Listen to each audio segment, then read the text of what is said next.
نادان لوگ ضرور کہیں گے انہیں کیا ہو گیا کہ پہلے یہ جس قبلے کی طرف رخ کر کے نماز پڑھتے تھے اس سے یکائک پھر گئے۔ اے نبی، ان سے کہو مشرق اور مغرب سب اللہ کے ہیں، اللہ جسے چاہتا ہے سیدھی راہ دکھا دیتا ہے۔ اور اسی طرح تو ہم نے تم مسلمانوں کو ایک امت وسط بنایا ہے، تاکہ تم دنیا کے لوگوں پر گواہ ہو اور رسول تم پر گواہ ہو۔ پہلے جس طرح تم رخ کرتے تھے اس کو تو ہم نے صرف یہ دیکھنے کے لیے قبلہ مقرر کیا تھا کہ کون رسول کی پیروی کرتا ہے اور کون الٹا پھر جاتا ہے۔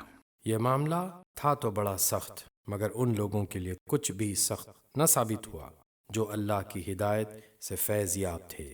اللہ تمہارے اس ایمان کو ہرگز ضائع نہ کرے گا۔ یقین جانو کہ وہ لوگوں کے حق میں نہایت شفیق و رحیم ہے۔ اے نبی، یہ تمہارے منہ کا بار بار آسمان کی طرف اٹھنا ہم دیکھ رہے ہیں۔ لو، ہم اسی قبلے کی طرف تمہیں پھیرے دیتے ہیں جسے تم پسند کرتے ہو۔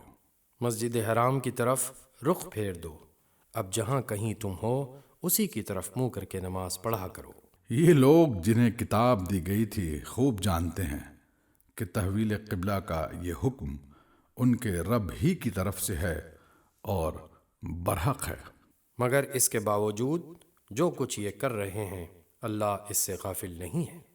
تم ان اہل کتاب کے پاس خواہ کوئی نشانی لے آؤ، ممکن نہیں کہ یہ تمہارے قبلے کی پیروی کرنے لگے، اور نہ تمہارے لیے یہ ممکن ہے کہ ان کے قبلے کی پیروی کرو، اور ان میں سے کوئی گروہ بھی دوسرے کے قبلے کی پیروی کے لیے تیار نہیں ہے۔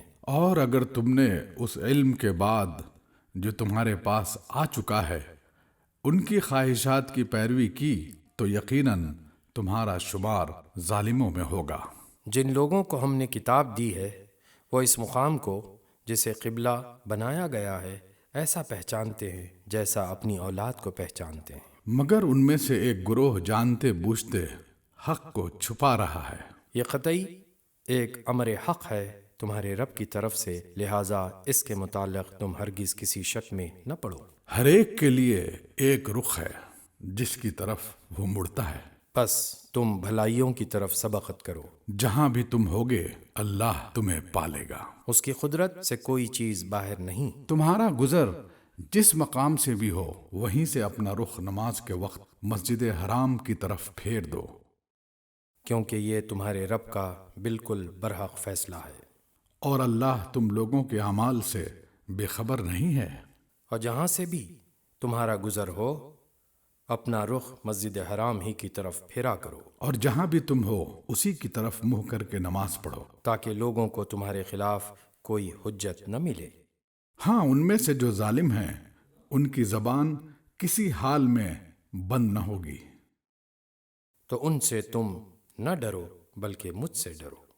اور اس لیے کہ میں تم پر اپنی نعمت پوری کر دوں، اور اس توقع پر کہ میرے اس حکم کی پیروی سے تم اسی طرح فلاح کا راستہ پاؤ گے جس طرح تمہیں اس چیز سے فلاح نصیب ہوئی کہ ہم نے تمہارے درمیان خود تم ہی میں سے ایک رسول بھیجا جو تمہیں ہماری آیات سناتا ہے، تمہاری زندگیوں کو سنوارتا ہے، تمہیں کتاب اور حکمت کی تعلیم دیتا ہے، اور تمہیں وہ باتیں سکھاتا ہے جو تم نہ جانتے تھے۔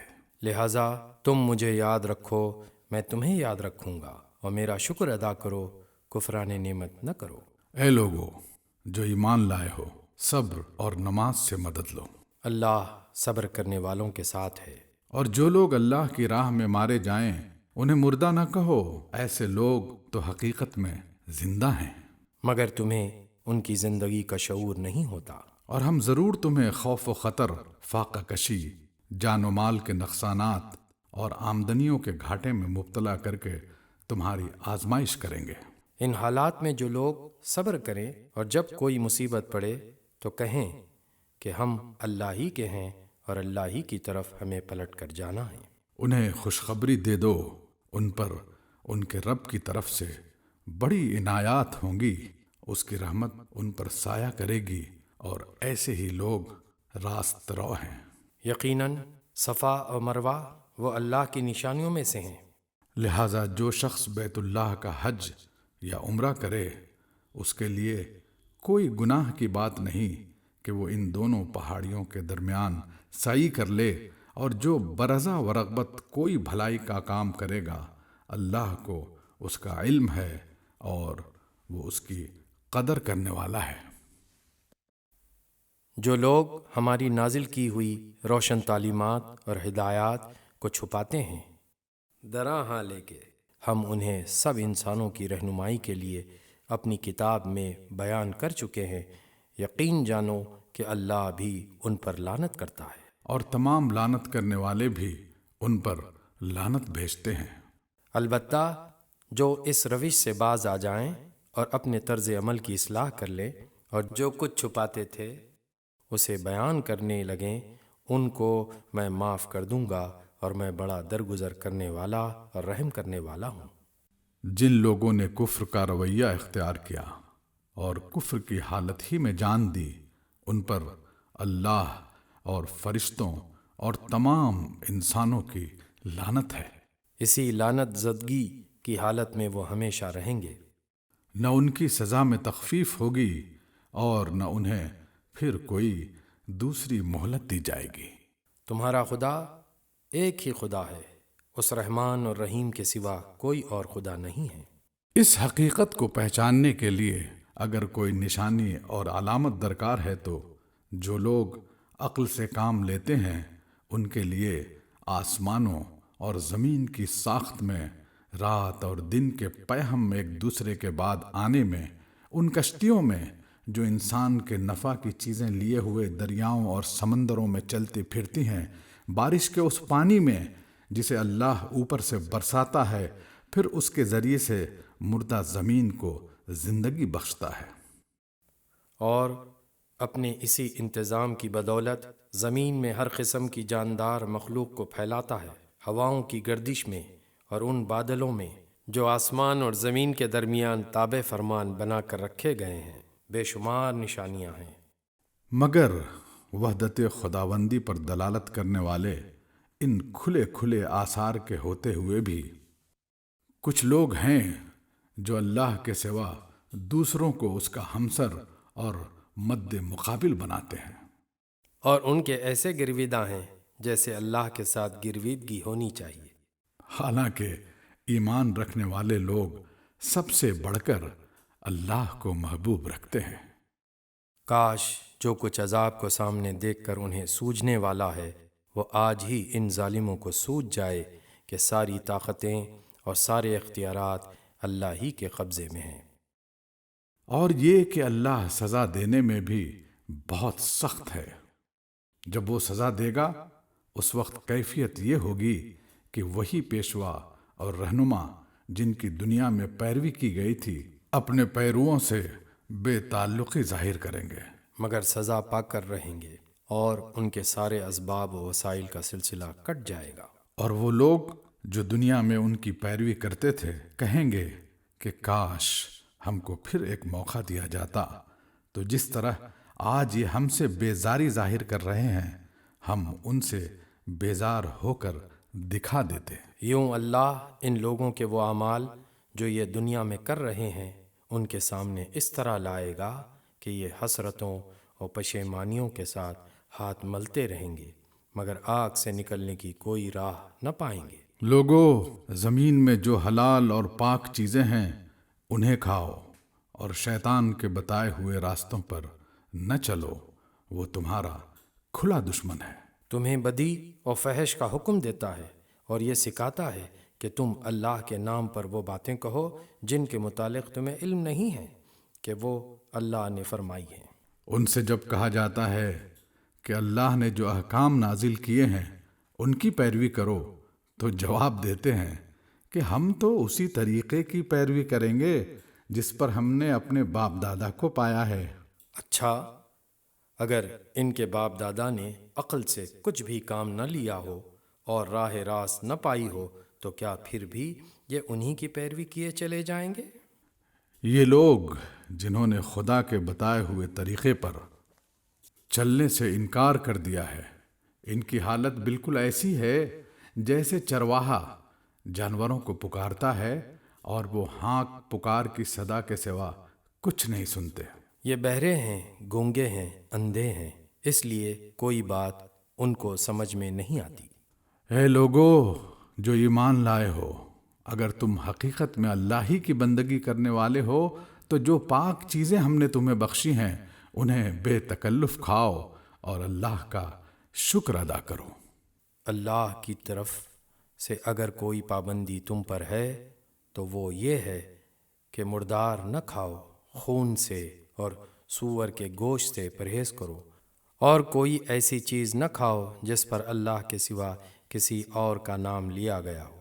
ہاں، جو شخص مجبوری کی حالت میں ہو اور وہ ان میں سے کوئی چیز کھا لے بغیر اس کے کہ وہ قانون شکنی کا ارادہ رکھتا ہو یا ضرورت کی حد سے تجاوز کرے تو اس پر کچھ گناہ نہیں، اللہ بخشنے والا اور رحم کرنے والا ہے۔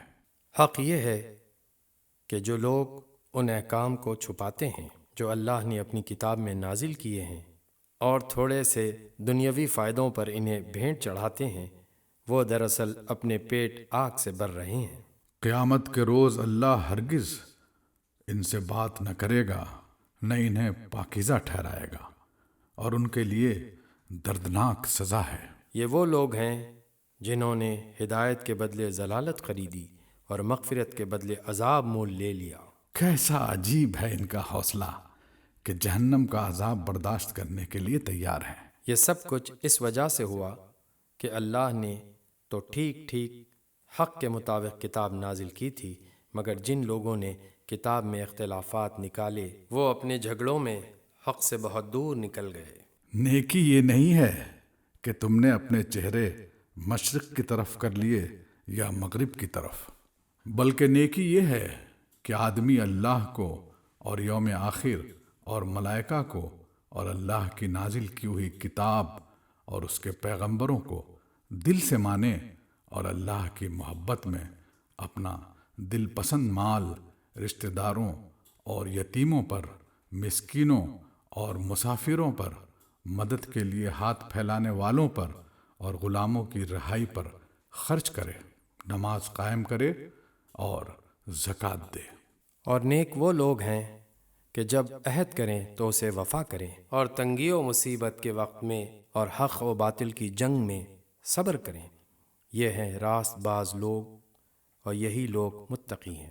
اے لوگو جو ایمان لائے ہو، تمہارے لیے قتل کے مقدموں میں قصاص کا حکم لکھ دیا گیا ہے۔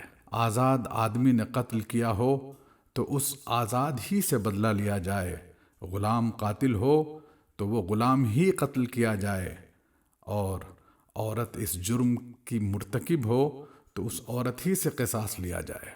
ہاں، اگر کسی قاتل کے ساتھ اس کا بھائی کچھ نرمی کرنے کے لیے تیار ہو تو معروف طریقے کے مطابق خون بہا کا تصفیہ ہونا چاہیے، اور قاتل کو لازم ہے کہ راستی کے ساتھ خون بہا ادا کرے۔ یہ تمہارے رب کی طرف سے تخفیف اور رحمت ہے۔ اس پر بھی جو زیادتی کرے اس کے لیے دردناک سزا ہے۔ عقل و خرد رکھنے والو، تمہارے لیے قصاص میں زندگی ہے۔ امید ہے کہ تم اس قانون کی خلاف ورزی سے پرہیز کرو گے۔ تم پر فرض کیا گیا ہے کہ جب تم میں سے کسی کی موت کا وقت آئے اور وہ اپنے پیچھے مال چھوڑ رہا ہو تو والدین اور رشتہ داروں کے لیے معروف طریقے سے وصیت کرے۔ یہ حق ہے متقی لوگوں پر، پھر جنہوں نے وصیت سنی اور بعد میں اسے بدل ڈالا تو اس کا گناہ ان بدلنے والوں پر ہوگا۔ اللہ سب کچھ سنتا اور جانتا ہے۔ البتہ جس کو یہ اندیشہ ہو کہ وصیت کرنے والے نے نادانستہ یا قصداً حق تلفی کی ہے اور پھر معاملے سے تعلق رکھنے والوں کے درمیان وہ اصلاح کرے تو اس پر کچھ گناہ نہیں ہے، اللہ بخشنے والا اور رحم فرمانے والا ہے۔ اے لوگو جو ایمان لائے ہو، تم پر روزے فرض کر دیے گئے جس طرح تم سے پہلے انبیاء کے پیرووں پر فرض کیے گئے تھے۔ اس سے توقع ہے کہ تم میں تقوی کی صفت پیدا ہوگی۔ چند مقرر دنوں کے روزے ہیں۔ اگر تم میں سے کوئی بیمار ہو یا سفر پر ہو تو دوسرے دنوں میں اتنی ہی تعداد پوری کر لے۔ اور جو لوگ روزہ رکھنے کی قدرت رکھتے ہوں پھر نہ رکھیں تو وہ فدیہ دے، ایک روزے کا فدیہ ایک مسکین کو کھانا کھلانا ہے۔ اور جو اپنی خوشی سے کچھ زیادہ بھلائی کرے تو یہ اسی کے لیے بہتر ہے۔ لیکن اگر تم سمجھو تو تمہارے حق میں اچھا یہی ہے کہ روزہ رکھو۔ رمضان وہ مہینہ ہے جس میں قرآن نازل کیا گیا، جو انسانوں کے لیے سراسر ہدایت ہے اور ایسی واضح تعلیمات پر مشتمل ہے جو راہ راست دکھانے والی اور حق و باطل کا فرق کھول کر رکھ دینے والی ہیں۔ لہذا اب سے جو شخص اس مہینے کو پائے اس کو لازم ہے کہ اس پورے مہینے کے روزے رکھے، اور جو کوئی مریض ہو یا سفر پر ہو تو وہ دوسرے دنوں میں روزوں کی تعداد پوری کرے۔ اللہ تمہارے ساتھ نرمی کرنا چاہتا ہے، سختی کرنا نہیں چاہتا۔ اس لیے یہ طریقہ تمہیں بتایا جا رہا ہے تاکہ تم روزوں کی تعداد پوری کر سکو، اور جس ہدایت سے اللہ نے تمہیں سرفراز کیا ہے اس پر اللہ کی کبریائی کا اظہار و اعتراف کرو اور شکر گزار بنو۔ اور اے نبی، میرے بندے اگر تم سے میرے متعلق پوچھیں تو انہیں بتا دو کہ میں ان سے قریب ہی ہوں، پکارنے والا جب مجھے پکارتا ہے میں اس کی پکار سنتا اور جواب دیتا ہوں۔ لہٰذا انہیں چاہیے کہ میری دعوت پر لبیک کہیں اور مجھ پر ایمان لائیں۔ یہ بات تم انہیں سنا دو، شاید کہ وہ راہ راست پالیں۔ تمہارے لیے روزوں کے زمانے میں راتوں کو اپنی بیویوں کے پاس جانا حلال کر دیا گیا ہے۔ وہ تمہارے لیے لباس ہیں اور تم ان کے لیے لباس ہو۔ اللہ کو معلوم ہو گیا کہ تم لوگ چپکے چپکے اپنے آپ سے خیانت کر رہے تھے، مگر اس نے تمہارا قصور معاف کر دیا اور تم سے درگزر فرمایا۔ اب تم اپنی بیویوں کے ساتھ شباشی کرو، اور جو لطف اللہ نے تمہارے لیے جائز کر دیا ہے اسے حاصل کرو۔ نیز راتوں کو کھاؤ پیو یہاں تک کہ تم کو سیاہی شب کی دھاری سے سپید صبح کی دھاری نمایاں نظر آ جائے۔ تب یہ سب کام چھوڑ کر رات تک اپنا روزہ پورا کرو، اور جب تم مسجدوں میں معتکف ہو تو بیویوں سے مباشرت نہ کرو۔ یہ اللہ کی باندھی ہوئی حدیں ہیں، ان کے قریب نہ پھٹکنا۔ اس طرح اللہ اپنے احکام لوگوں کے لیے بصراحت بیان کرتا ہے، توقع ہے کہ وہ غلط رویے سے بچیں گے۔ اور تم لوگ نہ تو آپس میں ایک دوسرے کے مال ناروا طریقے سے کھاؤ، اور نہ حاکموں کے آگے ان کو اس غرض کے لیے پیش کرو کہ تمہیں دوسروں کے مال کا کوئی حصہ قصداً ظالمانہ طریقے سے کھانے کا موقع مل جائے۔ اے نبی، لوگ تم سے چاند کی گھٹتی بڑھتی صورتوں کے متعلق پوچھتے ہیں، کہو یہ لوگوں کے لیے تاریخوں کی تعیین کی اور حج کی علامتیں ہیں۔ نیز ان سے کہو یہ کوئی نیکی کا کام نہیں ہے کہ تم اپنے گھروں میں پیچھے کی طرف سے داخل ہوتے ہو۔ نیکی تو اصل میں یہ ہے کہ آدمی اللہ کی ناراضی سے بچے۔ لہٰذا تم اپنے گھروں میں دروازے ہی سے آیا کرو، البتہ اللہ سے ڈرتے رہو، شاید کہ تمہیں فلاح نصیب ہو جائے۔ اور تم اللہ کی راہ میں ان لوگوں سے لڑو جو تم سے لڑتے ہیں، مگر زیادتی نہ کرو کہ اللہ زیادتی کرنے والوں کو پسند نہیں کرتا۔ ان سے لڑو جہاں بھی تمہارا ان سے مقابلہ پیش آئے، اور انہیں نکالو جہاں سے انہوں نے تم کو نکالا ہے، اس لیے کہ قتل اگرچہ برا ہے مگر فتنہ اس سے بھی زیادہ برا ہے۔ اور مسجد حرام کے قریب جب تک وہ تم سے نہ لڑیں تم بھی نہ لڑو، مگر جب وہ وہاں لڑنے سے نہ چوکیں تو تم بھی بے تکلف انہیں مارو، کہ ایسے کافروں کی یہی سزا ہے۔ پھر اگر وہ باز آ جائیں تو جان لو کہ اللہ معاف کرنے والا اور رحم فرمانے والا ہے۔ تم ان سے لڑتے رہو یہاں تک کہ فتنہ باقی نہ رہے اور دین اللہ کے لیے ہو جائے۔ پھر اگر وہ باز آ جائیں تو سمجھ لو کہ ظالموں کے سوا اور کسی پر دست درازی روا نہیں۔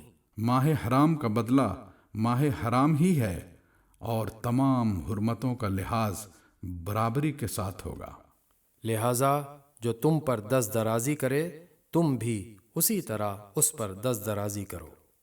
البتہ اللہ سے ڈرتے رہو، اور یہ جان رکھو کہ اللہ انہی لوگوں کے ساتھ ہے جو اس کی حدود توڑنے سے پرہیز کرتے ہیں۔ اللہ کی راہ میں خرچ کرو اور اپنے ہاتھوں اپنے آپ کو ہلاکت میں نہ ڈالو۔ احسان کا طریقہ اختیار کرو کہ اللہ محسنوں کو پسند کرتا ہے۔ اللہ کی خوشنودی کے لیے جب حج اور عمرے کی نیت کرو تو اسے پورا کرو، اور اگر کہیں گر جاؤ تو جو قربانی میسر آئے اللہ کی جناب میں پیش کرو۔ اور اپنے سر نہ مونڈو جب تک کہ قربانی اپنی جگہ نہ پہنچ جائے۔ مگر جو شخص مریض ہو یا جس کے سر میں کوئی تکلیف ہو اور اس بنا پر اپنا سر منڈوا لے تو اسے چاہیے کہ فدیے کے طور پر روزے رکھے یا صدقہ دے یا قربانی کرے۔ پھر اگر تمہیں امن نصیب ہو جائے اور تم حج سے پہلے مکے پہنچ جاؤ تو جو شخص تم میں سے حج کا زمانہ آنے تک عمرے کا فائدہ اٹھائے وہ حسب مقدور قربانی دے، اور اگر قربانی میسر نہ ہو تو 3 روزے حج کے زمانے میں اور 7 گھر پہنچ کر اس طرح پورے 10 روزے رکھ لے۔ یہ رعایت ان لوگوں کے لیے ہے جن کے گھر مسجد حرام کے قریب نہ ہوں۔ اللہ کے ان احکام کی خلاف ورزی سے بچو اور خوب جان لو کہ اللہ سخت سزا دینے والا ہے۔ حج کے مہینے سب کو معلوم ہیں۔ جو شخص ان مقرر مہینوں میں حج کی نیت کرے اسے خبردار رہنا چاہیے کہ حج کے دوران اس سے کوئی شہوانی فعل، کوئی بدعملی، کوئی لڑائی جھگڑے کی بات سرزد نہ ہو۔ اور جو نیک کام تم کرو گے وہ اللہ کے علم میں ہوگا۔ سفر حج کے لیے زاد راہ ساتھ لے جاؤ، اور سب سے بہتر زاد راہ پرہیزگاری ہے۔ پس اے ہوش مندو میری نافرمانی سے پرہیز کرو۔ اور اگر حج کے ساتھ ساتھ تم اپنے رب کا فضل بھی تلاش کرتے جاؤ تو اس میں کوئی مضائقہ نہیں۔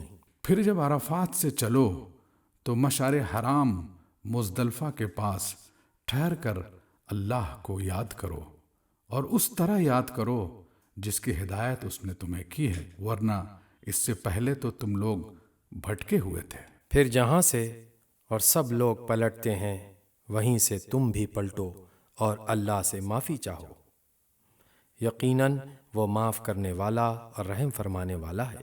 پھر جب اپنے حج کے ارکان ادا کر چکو تو جس طرح پہلے اپنے آباء و اجداد کا ذکر کرتے تھے اس طرح اب اللہ کا ذکر کرو، بلکہ اس سے بھی بڑھ کر۔ مگر اللہ کو یاد کرنے والے لوگوں میں بھی بہت فرق ہے۔ ان میں سے کوئی تو ایسا ہے جو کہتا ہے کہ اے ہمارے رب ہمیں دنیا ہی میں سب کچھ دے دے، ایسے شخص کے لیے آخرت میں کوئی حصہ نہیں۔ اور کوئی کہتا ہے کہ اے ہمارے رب ہمیں دنیا میں بھی بھلائی دے اور آخرت میں بھی بھلائی، اور آگ کے عذاب سے ہمیں بچا۔ ایسے لوگ اپنی کمائی کے مطابق دونوں جگہ حصہ پائیں گے، اور اللہ کو حساب چکاتے کچھ دیر نہیں لگتی۔ یہ گنتی کے چند روز ہیں جو تمہیں اللہ کی یاد میں بسر کرنے چاہیے۔ پھر جو کوئی جلدی کر کے 2 ہی دن میں واپس ہو گیا تو کوئی حرج نہیں، اور جو کچھ دیر زیادہ ٹھہر کر پلٹا تو بھی کوئی حرج نہیں، بشرطے کہ یہ دن اس نے تقوی کے ساتھ بسر کیے ہوں۔ اللہ کی نافرمانی سے بچو اور خوب جان رکھو کہ ایک روز اس کے حضور میں تمہاری پیشی ہونے والی ہے۔ انسانوں میں کوئی تو ایسا ہے جس کی باتیں دنیا کی زندگی میں تمہیں بہت بھلی معلوم ہوتی ہیں، اور اپنی نیک نیتی پر وہ بار بار خدا کو گواہ ٹھہراتا ہے، مگر حقیقت میں وہ بدترین دشمن حق ہوتا ہے۔ جب اسے اقتدار حاصل ہو جاتا ہے تو زمین میں اس کی ساری دوڑ دھوپ اس لیے ہوتی ہے کہ فساد پھیلائے، کھیتیوں کو غارت کرے اور نسل انسانی کو تباہ کرے۔ حالانکہ اللہ جسے وہ گواہ بنا رہا تھا فساد کو ہرگز پسند نہیں کرتا، اور جب اس سے کہا جاتا ہے کہ اللہ سے ڈر تو اپنے وقار کا خیال اس کو گناہ پر جما دیتا ہے۔ ایسے شخص کے لیے تو بس جہنم ہی کافی ہے، اور وہ بہت برا ٹھکانہ ہے۔ دوسری طرف انسانوں ہی میں کوئی ایسا بھی ہے جو رضائے الہی کے طلب میں اپنی جان کھپا دیتا ہے، اور ایسے بندوں پر اللہ بہت مہربان ہے۔ اے ایمان لانے والو، تم پورے کے پورے اسلام میں آ جاؤ اور شیطان کی پیروی نہ کرو کہ وہ تمہارا کھلا دشمن ہے۔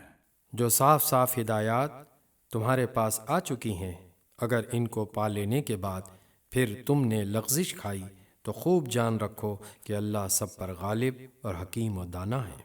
ان ساری نصیحتوں اور ہدایتوں کے بعد بھی لوگ سیدھے نہ ہوں تو کیا اب وہ اس کے منتظر ہیں کہ اللہ بادلوں کا چتر لگائے، فرشتوں کے پرے ساتھ لیے خود سامنے آ موجود ہو اور فیصلہ ہی کر ڈالا جائے؟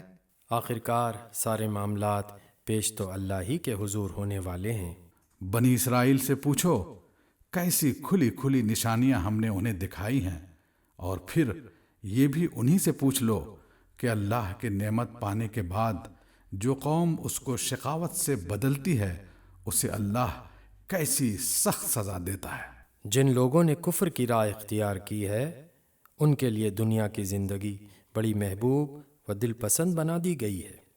ایسے لوگ ایمان کی راہ اختیار کرنے والوں کا مذاق اڑاتے ہیں۔ مگر قیامت کے روز پرہیزگار لوگ ہی ان کے مقابلے میں عالی مقام ہوں گے۔ رہا دنیا کا رزق تو اللہ کو اختیار ہے، جسے چاہے بے حساب دے۔ ابتدا میں سب لوگ ایک ہی طریقے پر تھے، پھر یہ حالت باقی نہ رہی اور اختلافات رونما ہوئے۔ تب اللہ نے نبی بھیجے جو راست روی پر بشارت دینے والے اور کج روی کے نتائج سے ڈرانے والے تھے، اور ان کے ساتھ کتاب برحق نازل کی تاکہ حق کے بارے میں لوگوں کے درمیان جو اختلافات رونما ہو گئے تھے ان کا فیصلہ کرے۔ اور ان اختلافات کے رونما ہونے کی وجہ یہ نہ تھی کہ ابتدا میں لوگوں کو حق بتایا نہیں گیا تھا، نہیں، اختلاف ان لوگوں نے کیا جنہیں حق کا علم دیا جا چکا تھا۔ انہوں نے روشن ہدایات پا لینے کے بعد محض اس لیے حق کو چھوڑ کر مختلف طریقے نکالے کہ وہ آپس میں زیادتی کرنا چاہتے تھے۔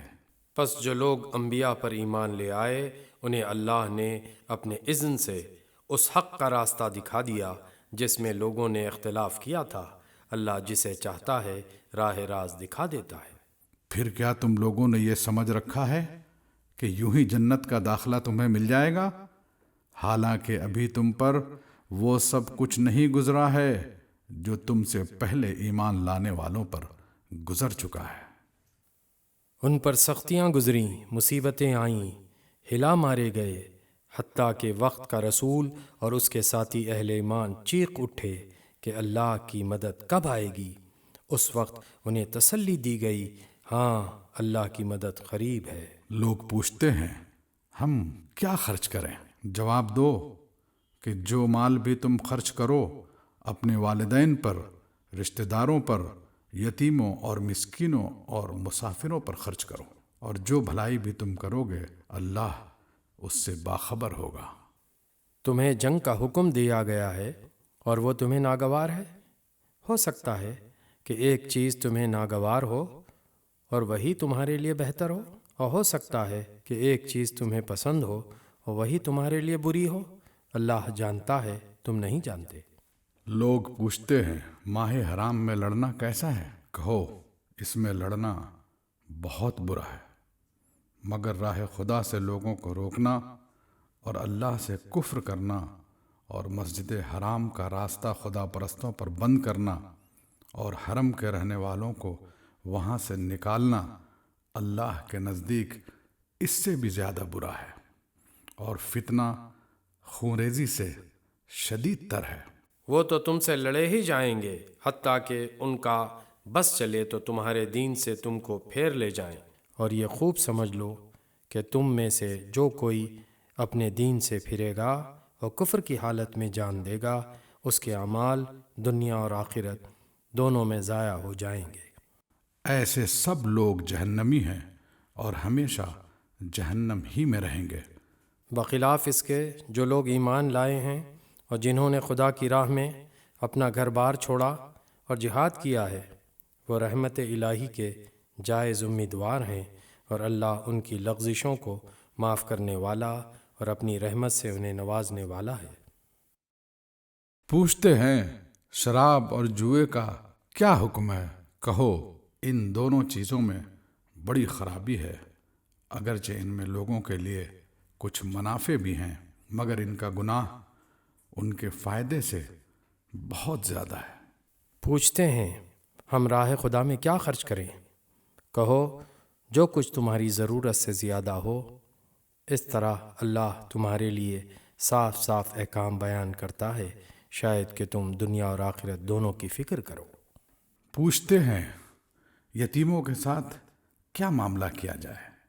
کہو جس طرز عمل میں ان کے لیے بھلائی ہو وہی اختیار کرنا بہتر ہے۔ اگر تم اپنا اور ان کا خرچ اور رہنا سہنا مشترک رکھو تو اس میں کوئی مضائقہ نہیں۔ آخر وہ تمہارے بھائی بند ہی تو ہیں۔ برائی کرنے والے اور بھلائی کرنے والے دونوں کا حال اللہ پر روشن ہے۔ اللہ چاہتا تو اس معاملے میں تم پر سختی کرتا، مگر وہ صاحب اختیار ہونے کے ساتھ صاحب حکمت بھی ہے۔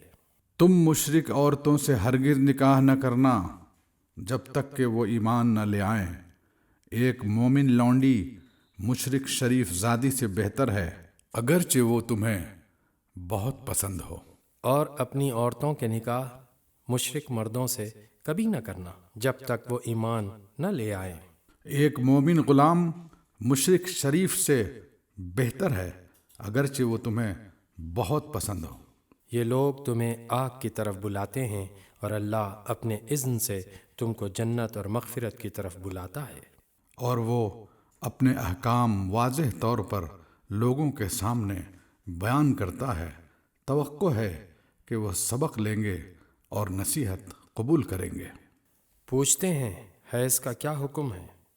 کہو وہ ایک گندگی کی حالت ہے، اس میں عورتوں سے الگ رہو اور ان کے قریب نہ جاؤ جب تک کہ وہ پاک صاف نہ ہو جائیں۔ پھر جب وہ پاک ہو جائیں تو ان کے پاس جاؤ اس طرح جیسا کہ اللہ نے تم کو حکم دیا ہے۔ اللہ ان لوگوں کو پسند کرتا ہے جو بدی سے باز رہیں اور پاکیزگی اختیار کریں۔ تمہاری عورتیں تمہاری کھیتیاں ہیں، تمہیں اختیار ہے جس طرح چاہو اپنی کھیتی میں جاؤ، مگر اپنے مستقبل کی فکر کرو اور اللہ کی ناراضی سے بچو۔ خوب جان لو کہ تمہیں ایک دن اس سے ملنا ہے، اور اے نبی جو تمہاری ہدایات کو مان لیں انہیں فلاح و سعادت کی خوشخبری دے دو۔ اللہ کے نام کو ایسی قسمیں کھانے کے لیے استعمال نہ کرو جن سے مقصود نیکی اور تقوی اور بندگان خدا کی بھلائی کے کاموں سے باز رہنا ہو۔ اللہ تمہاری ساری باتیں سن رہا ہے اور سب کچھ جانتا ہے۔ جو بے معنی قسمیں تم بلا ارادہ کھا لیا کرتے ہو ان پر اللہ گرفت نہیں کرتا، مگر جو قسمیں تم سچے دل سے کھاتے ہو ان کی باز پرس وہ ضرور کرے گا۔ اللہ بہت درگزر کرنے والا اور بردبار ہے۔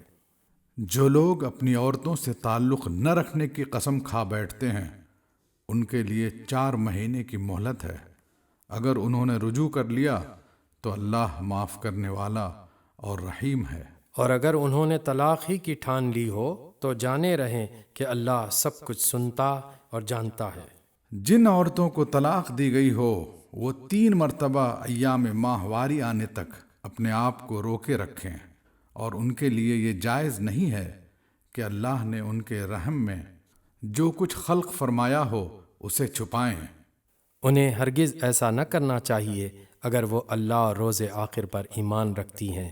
ان کے شوہر تعلقات درست کر لینے پر آمادہ ہوں تو وہ اس عدت کے دوران میں انہیں پھر اپنی زوجیت میں واپس لے لینے کے حقدار ہیں۔ عورتوں کے لیے بھی معروف طریقے پر ویسے ہی حقوق ہیں جیسے مردوں کے حقوق ان پر ہیں، البتہ مردوں کو ان پر ایک درجہ حاصل ہے، اور سب پر اللہ غالب، اقتدار رکھنے والا اور حکیم و دانا موجود ہے۔ طلاق 2 بار ہے، پھر یا تو سیدھی طرح عورت کو روک لیا جائے یا بھلے طریقے سے اس کو رخصت کر دیا جائے۔ اور رخصت کرتے ہوئے ایسا کرنا تمہارے لیے جائز نہیں ہے کہ جو کچھ تم انہیں دے چکے ہو اس میں سے کچھ واپس لے لو۔ البتہ یہ صورت مستثنیٰ ہے کہ زوجین کو اللہ کے حدود پر قائم نہ رہ سکنے کا اندیشہ ہو۔ ایسی صورت میں اگر تمہیں یہ خوف ہو کہ وہ دونوں حدود الہی پر قائم نہ رہیں گے تو ان دونوں کے درمیان یہ معاملہ ہو جانے میں مضائقہ نہیں کہ عورت اپنے شوہر کو کچھ معاوضہ دے کر علیحدگی حاصل کر لے۔ یہ اللہ کی مقرر کردہ حدود ہیں، ان سے تجاوز نہ کرو، اور جو لوگ حدود الہی سے تجاوز کریں وہی ظالم ہیں۔ پھر اگر 2 بار طلاق دینے کے بعد شوہر نے عورت کو تیسری بار طلاق دے دی تو وہ عورت پھر اس کے لیے حلال نہ ہوگی، الا یہ کہ اس کا نکاح کسی دوسرے شخص سے ہو اور وہ اسے طلاق دے دے۔ تب اگر پہلا شوہر اور یہ عورت دونوں یہ خیال کریں کہ حدود الہی پر قائم رہیں گے تو ان کے لیے ایک دوسرے کی طرف رجوع کر لینے میں کوئی مضائقہ نہیں۔ یہ اللہ کی مقرر کردہ حدیں ہیں جنہیں وہ ان لوگوں کو ہدایت کے لیے واضح کر رہا ہے جو اس کی حدوں کو توڑنے کا انجام جانتے ہیں۔ اور جب تم عورتوں کو طلاق دے دو اور ان کی عدت پوری ہونے کو آ جائے تو یا بھلے طریقے سے انہیں روک لو یا بھلے طریقے سے رخصت کر دو۔ محض ستانے کی خاطر انہیں نہ روکے رکھنا کہ یہ زیادتی ہوگی، اور جو ایسا کرے گا وہ در حقیقت آپ اپنے ہی اوپر ظلم کرے گا۔ اللہ کی آیات کا کھیل نہ بناؤ، بھول نہ جاؤ کہ اللہ نے کس نعمت عظمیٰ سے تمہیں سرفراز کیا ہے۔ وہ تمہیں نصیحت کرتا ہے کہ جو کتاب اور حکمت اس نے تم پر نازل کی ہے اس کا احترام ملحوظ رکھو۔ اللہ سے ڈرو اور خوب جان لو کہ اللہ کو ہر بات کی خبر ہے۔ جب تم اپنی عورتوں کو طلاق دے چکو اور وہ اپنی عدت پوری کر لیں تو پھر اس میں مانے نہ ہو کہ وہ اپنے زیر تجویز شوہروں سے نکاح کر لیں، جبکہ وہ معروف طریقے سے باہم مناکحت پر راضی ہوں۔ تمہیں نصیحت کی جاتی ہے کہ ایسی حرکت ہرگز نہ کرنا اگر تم اللہ اور روز آخر پر ایمان لانے والے ہو۔ تمہارے لیے شائستہ اور پاکیزہ طریقہ یہی ہے کہ اس سے باز رہو، اللہ جانتا ہے تم نہیں جانتے۔ جو باپ چاہتے ہوں کہ ان کی اولاد پوری مدت رضاعت تک دودھ پیے تو مائیں اپنے بچوں کو کامل 2 سال دودھ پلائیں۔ اس صورت میں بچے کے باپ کو معروف طریقے سے انہیں کھانا کپڑا دینا ہوگا، مگر کسی پر اس کی وسعت سے بڑھ کر بار نہ ڈالنا چاہیے۔ نہ تو ماں کو اس وجہ سے تکلیف میں ڈالا جائے کہ بچہ اس کا ہے، اور نہ باپ ہی کو اس وجہ سے تنگ کیا جائے کہ بچہ اس کا ہے۔ دودھ پلانے والی کا یہ حق جیسا بچے کے باپ پر ہے ویسا ہی اس کے وارث پر بھی ہے۔ لیکن اگر فریقین باہمی رضامندی اور مشورے سے دودھ چھڑانا چاہیں تو ایسا کرنے میں کوئی مضائقہ نہیں۔ اور اگر تمہارا خیال اپنی اولاد کو کسی غیر عورت سے دودھ پلوانے کا ہو تو اس میں بھی کوئی حرج نہیں، بشرطے کہ اس کا جو کچھ معاوضہ طے کرو وہ معروف طریقے پر ادا کرو۔ اللہ سے ڈرو اور جان رکھو کہ جو کچھ تم کرتے ہو سب اللہ کی نظر میں ہے۔ تم میں سے جو لوگ مر جائیں ان کے پیچھے اگر ان کی بیویاں زندہ ہوں تو وہ اپنے آپ کو 4 مہینے 10 دن روکے رکھیں۔ پھر جب ان کی عدت پوری ہو جائے تو انہیں اختیار ہے اپنی ذات کے معاملے میں معروف طریقے سے جو چاہیں کریں۔ تم پر اس کی کوئی ذمہ داری نہیں۔ اللہ تم سب کے اعمال سے باخبر ہے۔ زمانے عدت میں خواہ تم ان بیوہ عورتوں کے ساتھ منگنی کا ارادہ اشارے کنائے میں ظاہر کر دو، خواہ دل میں چھپائے رکھو، دونوں صورتوں میں کوئی مضائقہ نہیں۔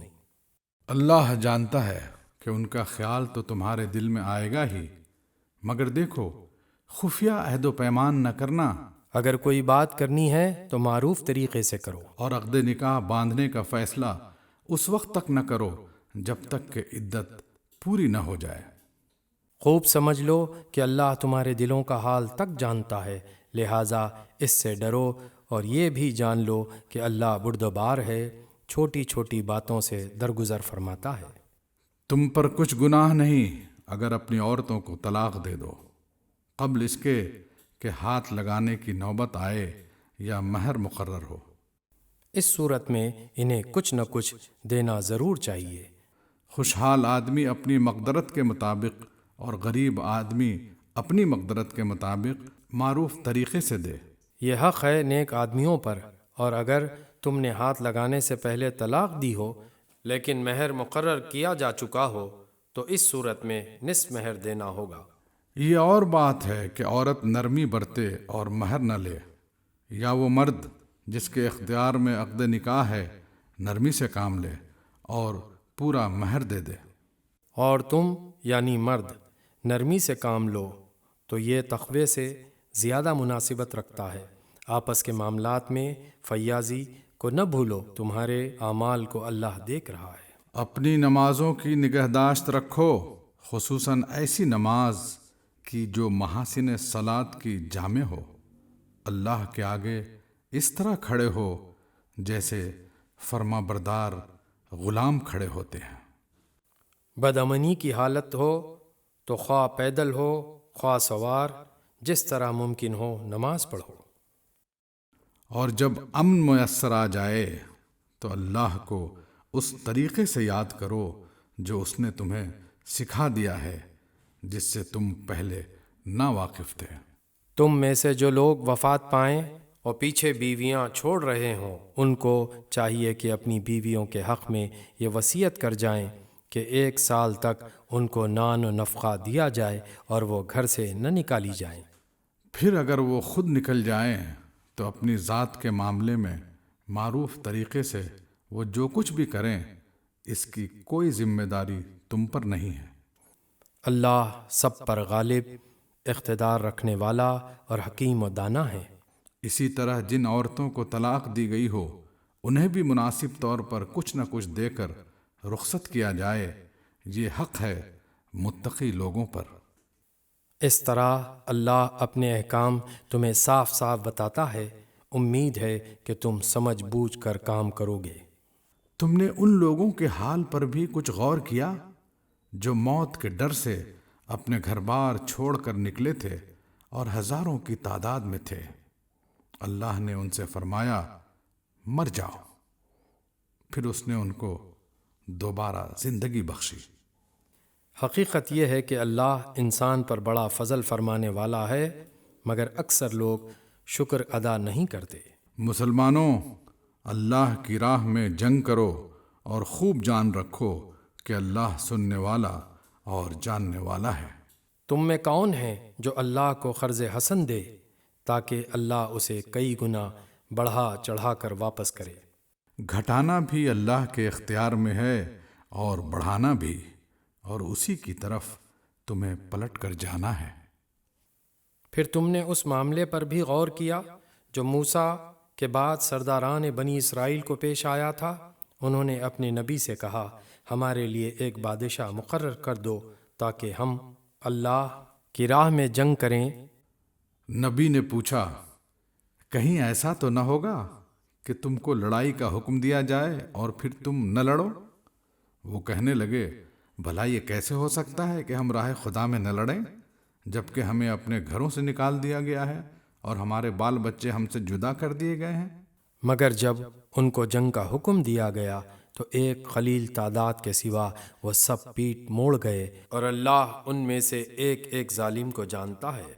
ان کے نبی نے ان سے کہا کہ اللہ نے طالوت کو تمہارے لیے بادشاہ مقرر کیا ہے۔ یہ سن کر وہ بولے، ہم پر بادشاہ بننے کا وہ کیسے حقدار ہو گیا؟ اس کے مقابلے میں بادشاہی کے ہم زیادہ مستحق ہیں۔ وہ تو کوئی بڑا مالدار آدمی نہیں ہے۔ نبی نے جواب دیا، اللہ نے تمہارے مقابلے میں اسی کو منتخب کیا ہے اور اس کو دماغی و جسمانی دونوں قسم کی اہلیتیں فراوانی کے ساتھ عطا فرمائی ہیں۔ اور اللہ کو اختیار ہے کہ اپنا ملک جسے چاہے دے، اللہ بڑی وسعت رکھتا ہے اور سب کچھ اس کے علم میں ہے۔ اس کے ساتھ ان کے نبی نے ان کو یہ بھی بتایا کہ خدا کی طرف سے اس کے بادشاہ مقرر ہونے کی علامت یہ ہے کہ اس کے عہد میں وہ صندوق تمہیں واپس مل جائے گا جس میں تمہارے رب کی طرف سے تمہارے لیے سکون قلب کا سامان ہے، جس میں آل موسیٰ اور آل ہارون کے چھوڑے ہوئے تبرکات ہیں، اور جس کو اس وقت فرشتے سنبھالے ہوئے ہیں، اگر تم مومن ہو تو یہ تمہارے لیے بہت بڑی نشانی ہے۔ پھر جب طالوت لشکر لے کر چلا تو اس نے کہا، ایک دریا پر اللہ کی طرف سے تمہاری آزمائش ہونے والی ہے، جو اس کا پانی پیے گا وہ میرا ساتھی نہیں۔ میرا ساتھی صرف وہ ہے جو اس سے پیاس نہ بجھائے۔ ہاں، ایک آدھ چلو کوئی پی لے تو پی لے، مگر ایک گروہ خلیل کے سوا وہ سب اس دریا سے سیراب ہوئے۔ پھر جب طالوت اور اس کے ساتھی مسلمان دریا پار کر کے آگے بڑھے تو انہوں نے طالوت سے کہہ دیا کہ آج ہم میں جالوت اور اس کے لشکروں کا مقابلہ کرنے کی طاقت نہیں ہے۔ لیکن جو لوگ یہ سمجھتے تھے کہ انہیں ایک دن اللہ سے ملنا ہے، انہوں نے کہا، بارہا ایسا ہوا ہے کہ ایک قلیل گروہ اللہ کے اذن سے ایک بڑے گروہ پر غالب آ گیا ہے۔ اللہ صبر کرنے والوں کا ساتھی ہے۔ اور جب وہ جالوت اور اس کے لشکروں کے مقابلے پر نکلے تو انہوں نے دعا کی، اے ہمارے رب، ہم پر صبر کا فیضان کر، ہمارے قدم جما دے اور اس کافر گروہ پر ہمیں فتح نصیب کر۔ آخرکار اللہ کے اذن سے انہوں نے کافروں کو مار بھگایا اور داؤد نے جالوت کو قتل کر دیا۔ اور اللہ نے اسے سلطنت اور حکمت سے نوازا اور جن جن چیزوں کا چاہا اس کو علم دیا۔ اگر اس طرح اللہ انسانوں کے ایک گروہ کو دوسرے گروہ کے ذریعے سے ہٹاتا نہ رہتا تو زمین کا نظام بگڑ جاتا۔ لیکن دنیا کے لوگوں پر اللہ کا بڑا فضل ہے کہ وہ اس طرح دفع فساد کا انتظام کرتا رہتا ہے۔ یہ اللہ کی آیات ہیں جو ہم ٹھیک ٹھیک تم کو سنا رہے ہیں، اور اے محمد تم یقیناً ان لوگوں میں سے ہو جو رسول بنا کر بھیجے گئے ہیں۔